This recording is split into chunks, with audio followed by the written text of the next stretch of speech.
everyone, welcome to my channel, The Mental Traveler. I'm Carolera and I'm going to be talking about The Flaming Trees of Thika, which is a story that covers the childhood of a girl called Elspeth Huxley back in the 1910s in Kenya, which back then was called British East Africa. It's a sort of autobiography, and when Huxley grew up she became this writer and journalist among many other things, and there are several other stories that she wrote that are based on her memories of growing up in Africa. This book was published in 1959 and we see how it was like to grow up in a British colony 100 years ago. We learn about different cultures and traditions of people that were native that part of the world. For example, the Kikuyu or the Somalis. In 1981, the novel was adapted into a TV series starring Hayley Mills, Ben Cross, and many others. And since I've both read the book and watched the TV series, I shall be reviewing both here. This will be a spoiler-free review, so enjoy.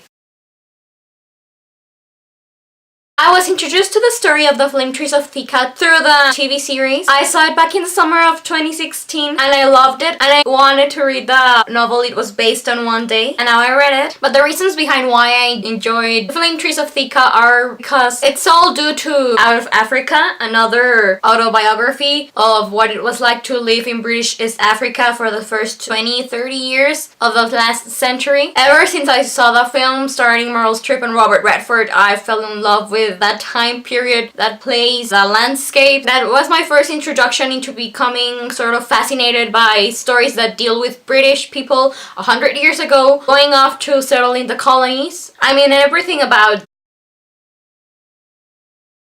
As I said at the start of the video, this is the story of Elspeth Huxley when she was a little girl and traveled to British East Africa to settle with her parents in a coffee plantation near Nairobi at Thika. And when the story starts, the author is around 6 years old, but at least in the book the author doesn't really write sometimes from the point of view of a child. I mean, it's quite clear that she doesn't hide the sort of perception she gained through time, which gave her tools to understand what was happening around her when she was a little girl. For example, if there's this bit that deals with adultery and the book describes it in a way that doesn't really seem like a 6-year-old will interpret such a situation, but the way it's written, I don't have a problem with it. I really liked it. Anyways, we also learn how Elspeth's parents dealt with building this plantation out of nothing. We meet their neighbors, whether they are European or American or Australian or African, and we follow them through daily life, through safaris, through different trials of nature, through hunts for lions. I found that the TV series was a very faithful adaptation and I really liked it.